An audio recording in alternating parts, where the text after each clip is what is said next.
नमस्कार, मैं राजकुमार भाटिया कृषि चर्चा के इस खास कार्यक्रम में आप सभी किसान भाइयों का स्वागत करता हूं। किसान भाइयों, कहीं ना कहीं किसानों का रुझान अब फलों की खेती की ओर भी बढ़ने लगा है।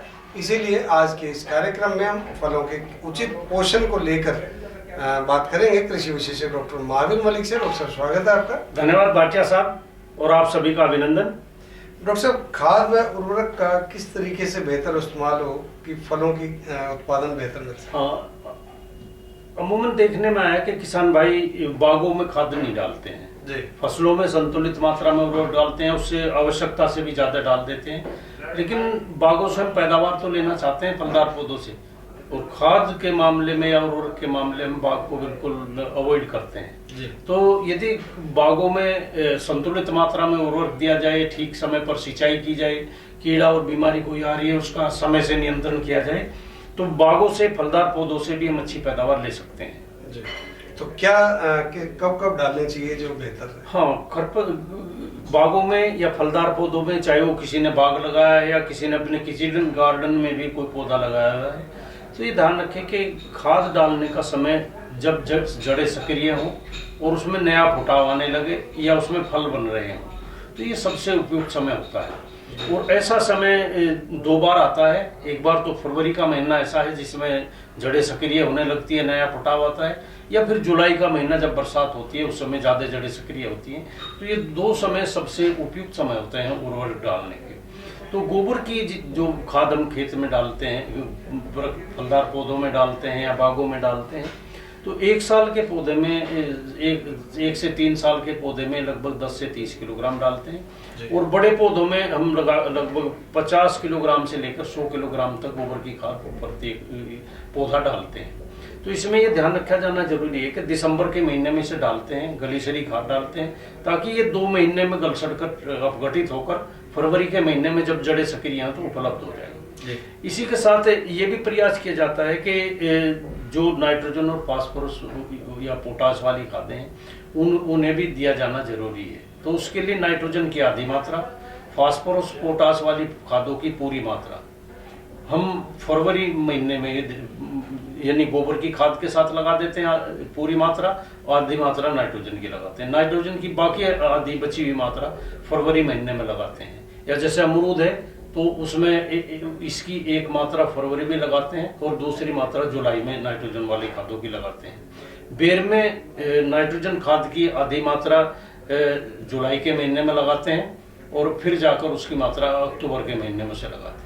डॉक्टर साहब, किसी एक पोषक तत्व की कमी दूसरे पोषक तत्व से पूरी हो सकती है? हाँ, ये बहुत ही अच्छा सवाल है आपका, क्योंकि किसान भाई ये सोचते हैं कि खेत में नाइट्रोजन, मान लिया यूरिया नहीं मिला तो चलो जी डीएपी डाल दें, डीएपी नहीं मिला तो किसान सोचता है कि चलो यूरिया से ही काम चल जाएगा। ऐसा नहीं है।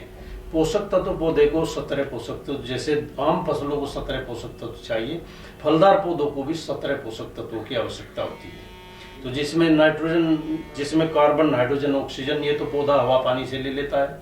उसके बाद nitrogen, phosphorus, potash, calcium, magnesium, sulphur, iron, manganese, boron, molybdenum, chlorine और उसी के साथ निकल, ये पोषक तत्व पौधा जमीन से ही लेता है। तो इसीलिए संतुलित मात्रा में जमीन में होंगे तो पौधा उन्हें लेगा, उस पर फलत भी अच्छी होगी और उनकी पैदावार भी बढ़ेगी।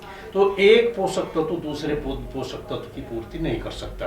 यदि आवश्यक पोषक तत्व उसे ही कहते हैं जिसकी यदि कमी है तो उसे देने से ही पूर्ति होगी, दूसरे पोषक देने से उसकी पूर्ति नहीं होगी, और पौधा अपना जीवन चक्र भी सही तरीके से पूरा नहीं कर पाएगा यदि उस पोषक तत्व की कमी है। जी। तो डॉक्टर साहब, पोषक तत्व की कमी किस तरह से पौधे में सामने देखने को मिलती है? हाँ, वैसे तो प्रयोगशाला में पहचान की जा सकती है कि किस पोषक तत्व की कमी है, कि परंतु किसान अपने अनुभव के आधार पर भी थोड़ा सा जान सकता है। जैसे फलदार पौधों में यदि टहनी की निचली पत्तियों के ऊपर पीलापन दिखाई दे रहा है तो समझ लें कि नाइट्रोजन की कमी में ऐसा होता है। और यदि पत्तियां जो है कासे से रंग की होगी हैं तो ये फास्फोरस की कमी में ऐसा होता है। और जिंक की कमी में पौधों पत्तों के ऊपर पीले हरे रंग की चित्तियां सी धब्बे से बनते हैं। तो ये जिंक की कमी हो सकती है। लौह तत्व की कमी यदि पौधों के अंदर आती है तो उसमें नीचे की पत्तियां हरी बनी रहती है और ऊपर की पत्तियां पीली पारदर्शक हो जाती है, हल्के पीले रंग की पारदर्शक सी कागजी सी दिखाई देती है। तो वो जिंक की कमी में ऐसा हो सकता है। बोरोन की कमी में पौधों में पत्तियों का बढ़ाव रुक जाता है और उसके साथ कई बार फल फटने भी लगते हैं उसकी बोरोन की कमी में।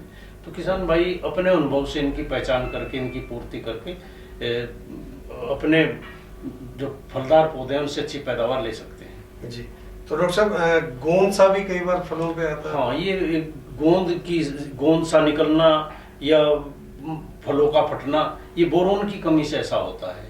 तो जहाँ इस तरह की कमी दिखाई देती है, फल फट रहे हैं या इस तरह का गोंद सा दिखाई देता है, तो किसान भाई 0.3% यानी कह सकते हैं 3 ग्राम बोरेक्स 1 लीटर पानी के हिसाब से मिलाकर छिड़काव कर दें तो इस समस्या से निजात मिल जाती है। इसी तरीके से नाइट्रोजन, फास्फोरस, जिंक वाली खादों की पूर्ति करके भी किसान भाई उन्हें इनकी आपूर्ति कर सकता है। डॉक्टर साहब फलदार पौधों में खाद किस अलग तरीके से डालनी चाहिए? हाँ, फलदार पौधों में खाद अलग तरीके से डाला जाता है क्योंकि फसलें तो हम लेते हैं और कट जाती हैं, उसके बाद अगली फसल आ जाती है, लेकिन ये अस्थायी रूप से कई सारे वर्षों तक वहाँ खड़े रहते हैं। तो इनमें खाद डालने का तरीका थोड़ा सा एक तो भिन्न यही है कि जब सक्रिय जड़ क्षेत्र के पास हमें डालना चाहिए। किसान अमूमन ये समझता है, आम व्यक्ति भी समझता है कि पौधे के तने से ही जो जड़ें निकलती हैं वहीं से खाद लेता है, तो कई बार तने के साथ ही खाद रख देते हैं या उर्वरक डाल देते हैं। तो तने के साथ कभी भी उर्वरक नहीं देना चाहिए, नहीं तो पौधे के सूखने की समस्या भी आ सकती है। पौधे की जो सक्रिय जड़ें हैं उसके छोटे पौधे में 1 से 1.5 फुट और बड़े पौधे में 2 से 3 फुट की दूरी से शुरू होती हैं और जहां तक पौधे का फैलाव है वहां तक रहती है। तो जो सूक्ष्म जड़ें हैं उसकी वही उर्वरक और पानी को सोखती हैं। तो उस क्षेत्र में गोबर की खाद हो या और रासायनिक खादें हो, उन्हें डालकर खेत में गुड़ाई कर दें और सिंचाई कर दें। डॉक्टर साहब नींबू, बेर, अमरूद या अनार की उसमें अलग अलग खाद का निर्धारण जी हाँ, खाद का निर्धारण सभी, किसी को पोटाश की ज्यादा जरूरत है, किसी को तो कब किस समय डालना? जैसे नींबू के बागों में हम खाद डालते हैं तो दिसंबर के महीने में पूरी गोबर की खाद डाल देते हैं और उसके बाद में छोटे पौधे में नींबू के में 200 ग्राम के लगभग नाइट्रोजन शुरू करते हैं। 200 से 600 ग्राम पहले 1 से 3 वर्ष के आते हैं और उसे इसी रेशो से बढ़ाते हुए 1500 ग्राम तक ले जाते हैं। यानी 7 साल का पौधा है तो 1500 ग्राम उसमें नाइट्रोजन लगेगी और 2 किलोग्राम के लगभग उसमें सिंगल सुपर फास्फेट डालते हैं। 1500 किलोग्राम यूरिया, 1500 ग्राम यूरिया, केवल 1500 ग्राम, और वो भी 2 बार में डाला जाता है बड़े पौधों में। एक बार दिसंबर में डाल देते हैं, एक बार उसे फरवरी के महीने में डाल देते हैं नींबू में, तो 2 बार डालते हैं। इसी तरीके से जो फास्फोरस वाली खाद है उसे सारी की सारी मात्रा एक बार में ही गोबर की खाद के साथ ही उसे लगा देते हैं। पोटाश की मात्रा बहुत थोड़ी आवश्यकता होती है। छोटे पौधों में मात्र 100 ग्राम के आसपास जरूरत पड़ती है और बड़े पौधों में लगभग 175 ग्राम के आसपास उसे गोबर की खाद के साथ ही लगा देते हैं। आम में भी यही है कि आम में जब हम गोबर की खाद डालते हैं तो लगभग 1 कुंटल के लगभग बड़े पौधों में खाद लगती है। छोटे पौधों में 1 से 3 साल के पौधे में 10 से 30 किलोग्राम के आसपास, और उसी रेशो से 10-10 किलोग्राम बढ़ाते चले जाते हैं हर वर्ष। आम में नाइट्रोजन की कम आवश्यकता पड़ती है, यानी ये कह सकते हैं कि 200 ग्राम से शुरू करते हैं पहले 1 से 3 साल पौधे के लिए 200 ग्राम, और उसके बाद मात्र 500 ग्राम बड़े पौधों में डालते हैं। 8 से या उससे बड़े पौधे हैं और इसे भी 2 बार में डालते हैं, एक बार दिसंबर में डालते हैं, एक बार फरवरी के महीने में इसे आधी मात्रा को हम डालते हैं।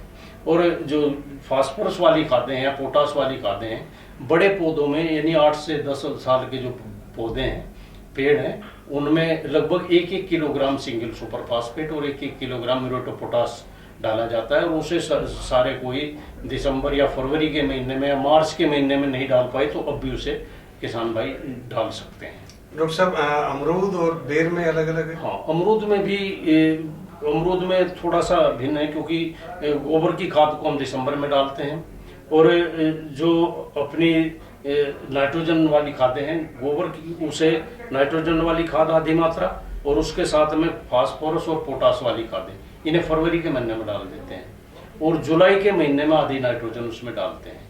यानी कह सकते हैं कि 1 साल से 3 साल के पौधे में 200 से 600 ग्राम मात्रा डाली जाती है 2 बार में।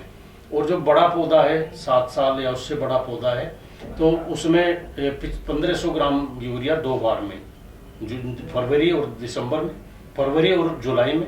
और जो पोटास वाली फास्फोरस वाली खादें हैं वो 1250 ग्राम के आसपास उन्हें गोबर की खाद के साथ ही लगा देते हैं। बेर में थोड़ा सा भिन्न है, क्योंकि बेर में पोटास की अमूमन जरूरत नहीं पड़ती है, केवल नाइट्रोजन वाली खादें और उसके साथ में फास्फोरस वाली खादें डाली जाती है। गोबर की खाद भी छोटे पौधों में 10 किलोग्राम से शुरू करते हैं और 7 साल तक लगभग 70 किलोग्राम तक ले जाते हैं, और इतनी मात्रा फिर बड़े पौधों में डालते हैं। और इसमें पहली मात्रा जुलाई में डालते हैं और दूसरी मात्रा नवंबर के महीने में डाली जाती है। यानी कि आधी नाइट्रोजन जुलाई में और आधी नाइट्रोजन वाली खादें जो हैं वो नवंबर के महीने में डालिए। फास्फोरस और पोटास वाली सारी खादें जुलाई के महीने में ही डाल देते हैं। तो खाद डालने के बाद में गुड़ाई कर दें और उसे खेत में मिला दें। जो बेर के बड़े पौधे हैं और 10 साल या 8 साल या उससे बड़े पौधे हैं जी, तो उसमें लगभग 1250 ग्राम यूरिया 2 बार में, यानी 625 ग्राम एक बार और 625 दूसरी बार में, 2 बार में डाला जाएगा जुलाई और नवंबर में। और जो फास्फोरस वाली खादें हैं बड़े पौधों में वो लगभग 2.5 किलोग्राम सिंगल सुपर फास्फेट, उसे पौधे के जड़ क्षेत्र से 2-3 फीट की दूरी पर फैलाव तक उसे गोबर की खाद के साथ ही डाल देते हैं।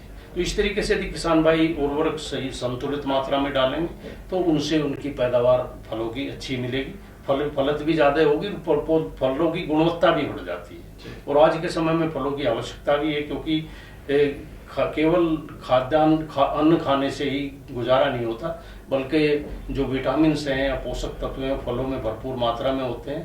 प्रोटेक्टिव फूड है, तो एक व्यक्ति को प्रतिदिन कम से कम 150 ग्राम फल तो ले ही लेने चाहिए।